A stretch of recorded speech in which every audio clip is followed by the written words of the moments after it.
Hello friends, good evening. তোমরা সবাই কেমন আছো? আশা করি প্রত্যেকেই ভালো আছো, আমিও ভালো আছি। তো তোমাদের তো বলেছিলাম যে কালকে মেলায় যাব, তো সেই মেলার ব্লগটাই তোমাদের সঙ্গে শেয়ার করেছি। খুব ভালো করে হয়তো ভিডিও করতে পারিনি, তো তোমরা একটু বুঝে নিও। যেটুকু যেটুকু পেরেছি সেরকমভাবে করেছি, কেননা মেয়েটাকে নিয়ে গেছি, মেয়েটা একটু ঘুরবে, খাবে দাবে, তাই না, মজা করবে। তো যেটুকু পেরেছি সেরকমভাবে একটু ছোটো করে ভিডিও বানিয়ে নিয়ে এসেছি, আর সেটাই তোমাদের সঙ্গে আজকে শেয়ার করছি। দেখো, মেলায় প্রথমেই ঢুকেছি, ঢোকা মাত্রই মেয়ের বায়না এখন মিকি মাউসে চাপবে। মিকি মাউসে চাপালাম, তারপরে ঘোড়াগাড়িতে চাপালাম, এখন সে খেলনার দিকে নজর। তো বললাম চল দেখি কি কিনবি। তো দোকানে যাচ্ছে। আগের দিন ওর পিসির সঙ্গে এসে অনেক কিছু কিনে নিয়ে গেছে, আবার খেয়েছে, কিনেছে, মিকি মাউসে চেপেছে, আবার আজকেও এসেছে আমাদের সঙ্গে। তারপরে সোনামা দেখাচ্ছিল ডক্টর সেট, একটা ফ্যান, এগুলো দেখাচ্ছিল। দিয়ে আমি বললাম ওগুলো এখন নিতে হবে না, ওগুলো অনেক দাম, এখন ওগুলো নিতে হবে না মা। তারপরে বললো ঠিক আছে, আমাকে তাহলে খেলনা বাটি কিনে দাও। তোকে একটা খেলনা বাটির সেট কিনে দিলাম, ওটাই নিল। তারপর মেলায় ঢুকেই দেখি সুদীপ্ত আমার পাশে এসে হঠাৎ করে দাঁড়িয়ে পড়েছে। আমি তো ভয় পেয়ে গেছি, কে রে বাবা। তারপরে দেখছি সুদীপ্ত। দেখো, আমরা যখন পৌঁছেছিলাম তখন না 10টা বেজে গেছিলো। তো তখন ঠাকুরটা বের করছিল বিসর্জনে যাবে বলে। তো ঠাকুরটা খুব সুন্দর হয়েছিল। আর জানো তোমরা, জগদ্ধাত্রী ঠাকুরগুলো খুব বড় বড় হয়, আর দেখতেও খুব সুন্দর লাগে, প্রচুর গয়না পরায়, খুব ভালো লাগছিল। তো আমরা যখন গেছি অনেকটাই রাত হয়ে গেছে। আমরা মেলায় গিয়ে দেখছি আমার ননদদের সঙ্গে দেখা হয়েছে, ওরাও এসেছে। তো ওদের কথা ছিল না যে যাব, ওরাও যাবে আমরাও যাব। তো হঠাৎ করে দেখা হয়ে গেল। তো সবাই মিলে আমরা ঘুরলাম, দিয়ে চলে গেলাম ফুচকার দোকানে। দিয়ে এবার মেয়ে ফুচকা খাবে বলছে, ফুচকা খাওয়াবো ওকে, আমরাও খাবো।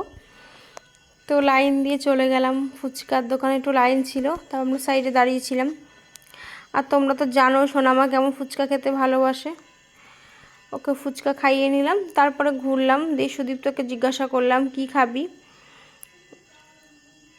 দেখো, এখনও ঠাকুরটা এই যে ভাসানে যাবে, রাস্তায় বেরিয়ে পড়েছে। কি সুন্দর না ঠাকুরটা, খুব সুন্দর লাগছে। দেখো, জয় মা, আসছে বছর আবার হবে। তারপরে দেখো এদিকে এদিকে লাইনে দাঁড়িয়ে পড়েছি আমরা, ফুচকা খাবো। তো সোনামা দেখো ফুচকা খাওয়াই খুব ব্যস্ত হয়ে পড়েছে। তো সোনামাকে ওই দেখো হাঁড়ির পিছনে দাঁড়িয়ে আছে, সোনামাকে তোমরা দেখতে পাচ্ছ? ওই দেখো হাঁড়ির পিছনে পাতা নিয়ে ফুচকা খাচ্ছে। তার পাশে পিসি, ওর পিসি, তারপরে আমি, তারপরে ওর পিসি, পিসেমশাই, তারপরে ওর বাবা, আমরা সবাই মিলে ফুচকা খাচ্ছিলাম। আর ফুচকাটা না দারুণ ছিল খেতে, পুরো খাস্তা। আর সোনামারটা একটু ঝাল কম দিয়েছিল, আমাদেরটা একটু ঝাল বেশি দিয়েছিল। সোনামা ফুচকা খেতে খুবই ভালোবাসে। তো ওকে আমরা স্টেশনের দিকে গেলেও ওর জন্য আমরা ফুচকা নিয়ে আসি বা ওকে খাইয়ে নিয়ে আসি। তো তোমরা কে কে ফুচকা খেতে ভালোবাসো অবশ্যই কমেন্ট করে জানিও কিন্তু।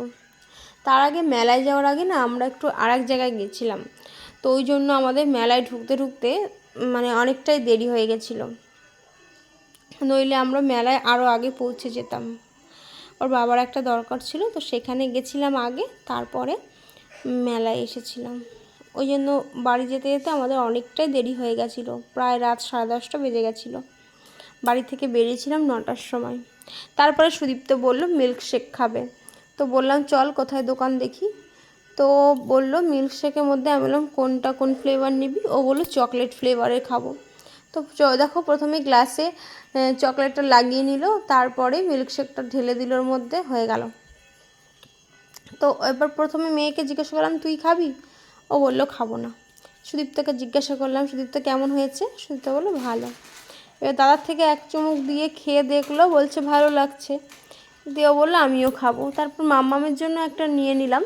তারপরে মাম্মাম বললো যে আমি চকলেটটা খাবো না, আমি স্ট্রবেরি ফ্লেভারে খাবো। আমার মেয়ের না স্ট্রবেরি ফ্লেভারটা খুব পছন্দ। ও আইসক্রিমও আনতে হলে ওর বাবাকে বল বাবা স্ট্রবেরি ফ্লেভার আনবে। তো দেখো ও নিয়েছে ঠিকই, কিন্তু এক চুমুক দেওয়ার পরে না ও আর খায়নি, তারপরে ও ফেরত দিয়ে দিয়েছে, বাবাকে দিয়ে দিয়েছে। তারপরে ওর পিসি খেয়ে নিয়েছিল। এই দেখো তোর পিসি তবু জোর করে একটু খাইয়েছিল ওকে। আমার কাছে তো খেলোই না। ও দাদা দেখা দেখি ও একটুখানি খেয়েছে, বাকি খায়নি। তারপর নিয়ে নিল বাড়ির জন্য জিলাপি। আমরা কে কে জিলাপি